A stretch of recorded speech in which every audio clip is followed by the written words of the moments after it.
Hi, guys. Welcome to this episode of the Make Love Not War show. I am your host, Amanda Haywood, and to those of you who don't know, I'm on a quest to help angry angels to make love, not war. Today, we have with us some very special guests. I'm very, very proud to present Linda and Charlie Bloom. They have been trained as seminar leaders and therapists and relationship counselors, and they've been working with individuals and couples since 1975. And they've been featured and presented they've been presenters at numerous conferences, universities, and institutions of learning throughout the country and overseas as well, over here in Europe, where I'm from. And they're regular faculty members at the Esalen Institute, the Kripalu Center, and the California Institute for Integral Studies, and many other learning facilities. And they've appeared on over 200 radio and TV programs. Charlie and Linda are the authors of 3 published books, including their bestseller, 101 Things I Wish I Knew When I Got Married. I love that title. Simple Lessons to Make Love Last. And that sold over 100,000 copies. So congratulations on that. And you guys, your latest book, That Which Doesn't Kill Us. I love that title too. That was published just in April this year. And last but not least, you blog for several online journals on a regular and frequent basis. And I have to get this part in because it's really interesting, including the Huffington Post, Psych Central, OM Times, and Psychology Today. And their posts have received over 5 million hits. So that's really amazing, guys. And last but not least, let me just get in. You guys have been married since 1972. Woo! And we're happy. Huh? And we're happy. And you're happy and you're both alive. No one tried to kill each other. Well, I wouldn't go that far. Fortunately, it was an unsuccessful attempt. Unsuccessful homicide attempt. Yeah. So tell us, guys, in September, what are you guys celebrating?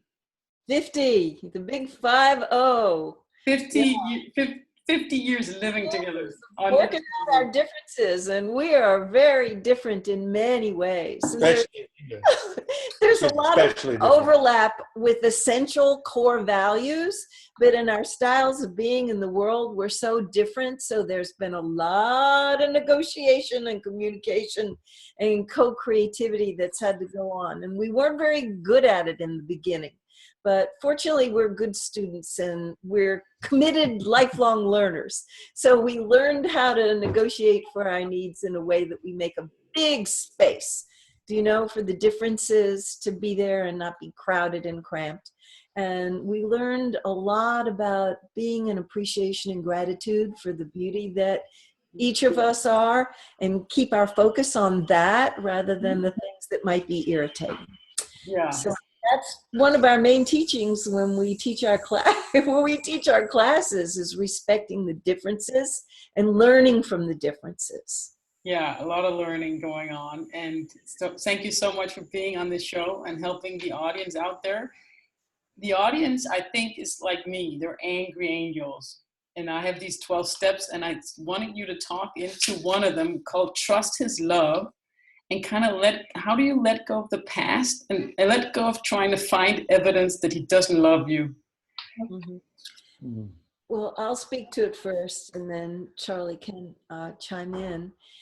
We went through a really rough patch. Fortunately, it was a long time ago, more than 25 years ago. In the 80s, Charlie had a job that required that he make that the biggest priority in his life, over and above the romantic partnership and the family. And I was really aggravated about that because I hadn't signed on for that. And I had so much resentment to have to work with. And I wasn't very good at clearing it at first.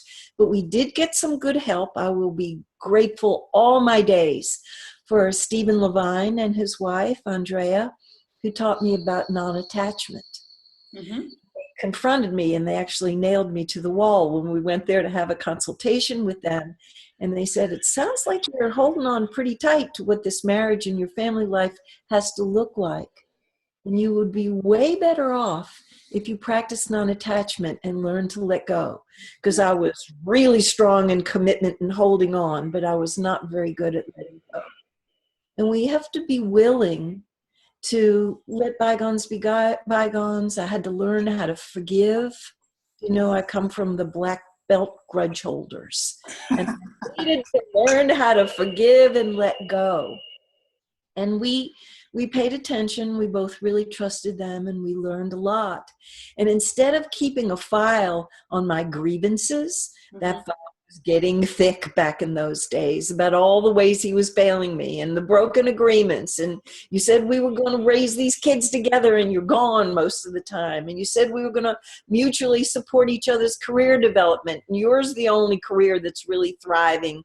And I just had to be willing to search out the beauty that was Charlie, even in the midst of the ordeal that we were living in. And so when he finally resigned from the corporation, all of that work that I had done in the difficult time jettisoned us into a higher level of well-being, because I had really done a lot of work on myself. Mm. Oh, Charlie, what do you have to say for yourself? Guilty as charged.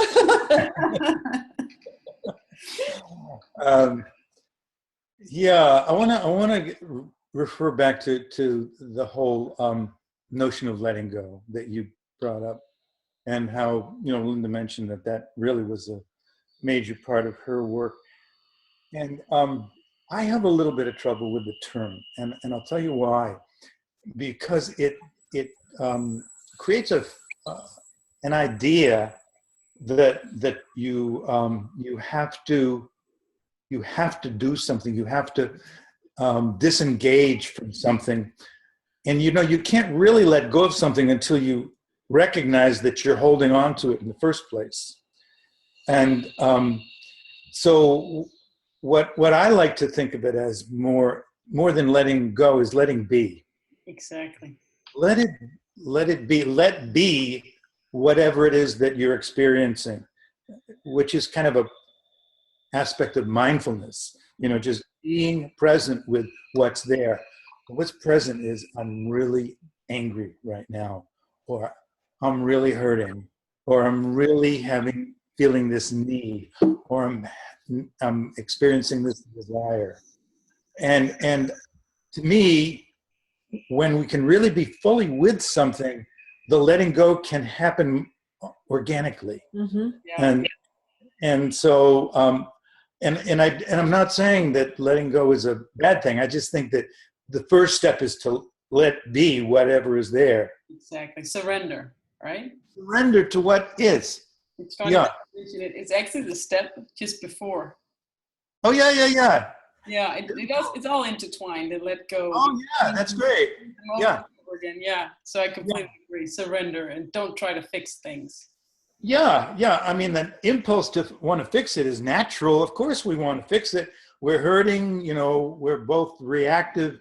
And, what do we do about this? Well, that's a good question, but the timing is off.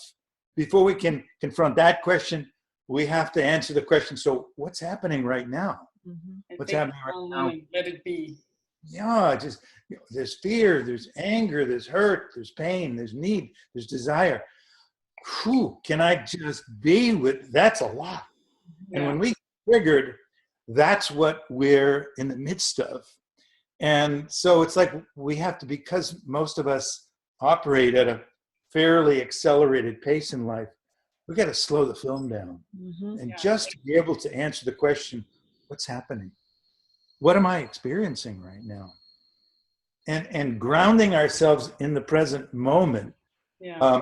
Not easy when we're triggered and activated, but that's the challenge. That's the first step in the process. Finding peace. Yeah.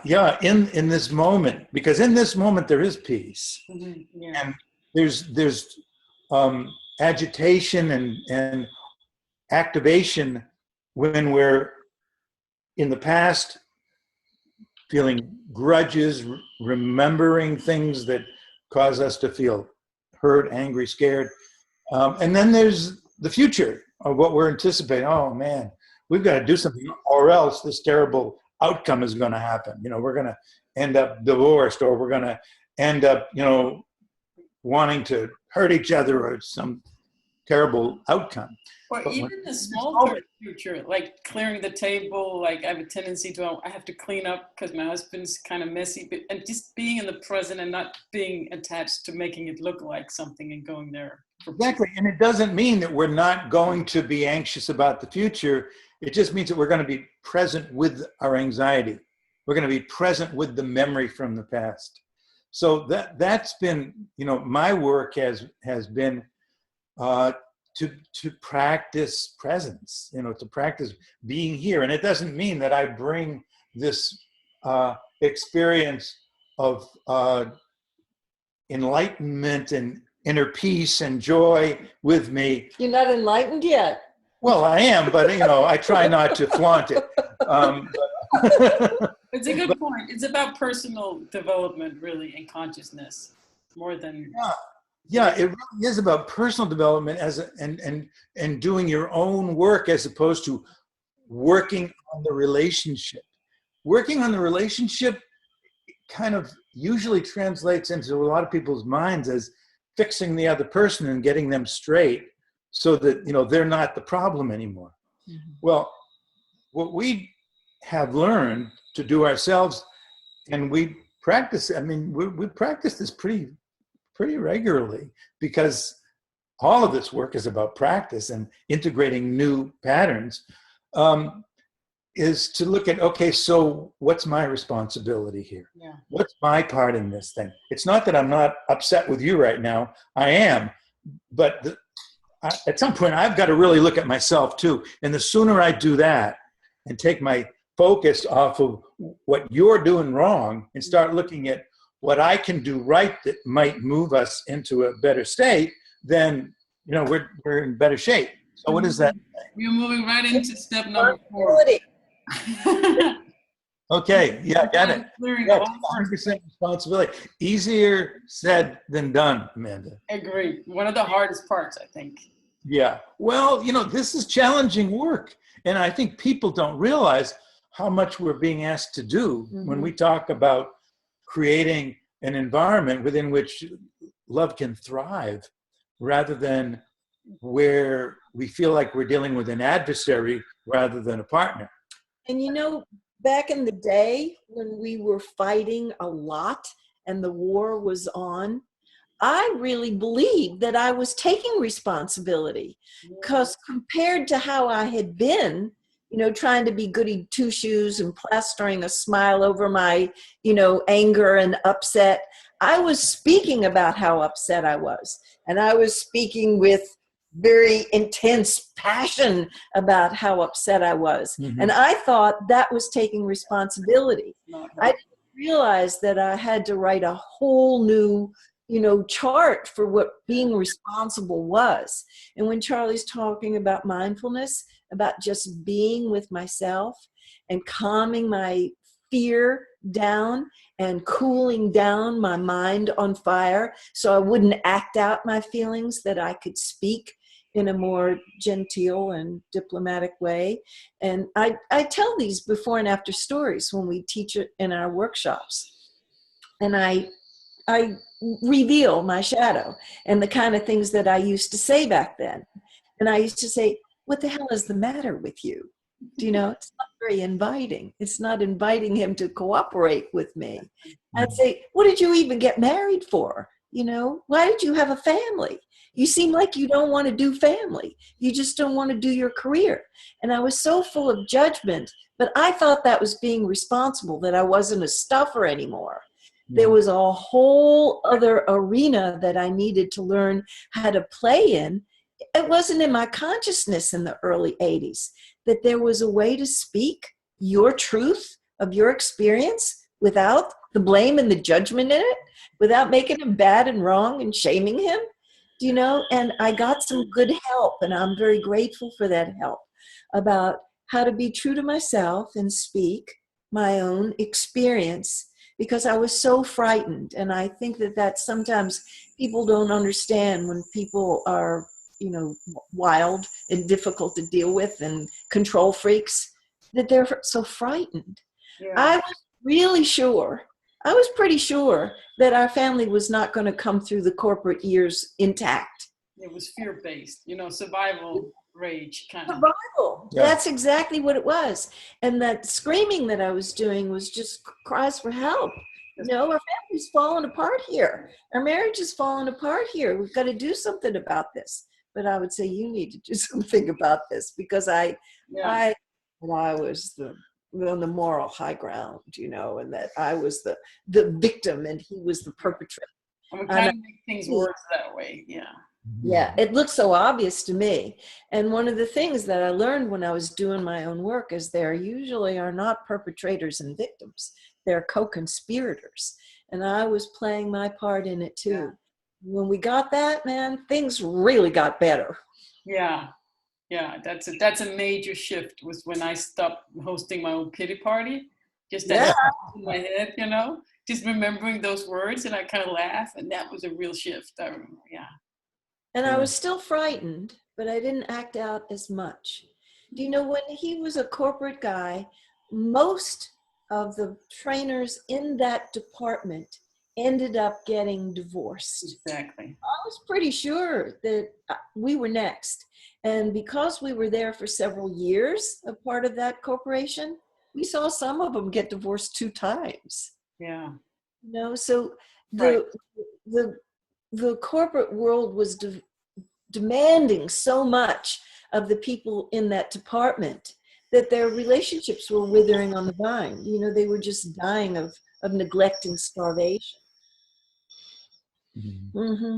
And if you really take responsibility, I also find that I'm constructing my fear scenario myself. I'm being self-destructive. That's actually what brings me to work. Many times, having these responsible classes on, I create the situation that I'm most afraid of many times. That's exactly right. I was working against my own self-interest, because he was only home 1 day a week, 3 of the weeks out of the month. And we wasted a lot of time fighting and arguing, you know, and being tense, rather than realizing we have one precious day. Yeah. Let's put differences on the shelf, make a conscious decision to do that, do it in a committed way, and enjoy the little bit of time that we do have together. It's really about allowing love to come into you and not being self-destructive. You and the way of your love is only you, right? Yeah. Mm-hmm. Being a gracious receiver, because he did want to give to me, but when I was coming on like gangbusters, I wasn't very receptive to get his love and attention. It's kind of impossible. Mm-hmm. Yeah. So get in receiving mode. Go out and fix yourself, angry angels. Go out and find peace, and then come back in. Don't try to make your, you know, get better in the relationship. If you can't, go out and get better and then come back. Mm-hmm. Yeah. Easier said than done.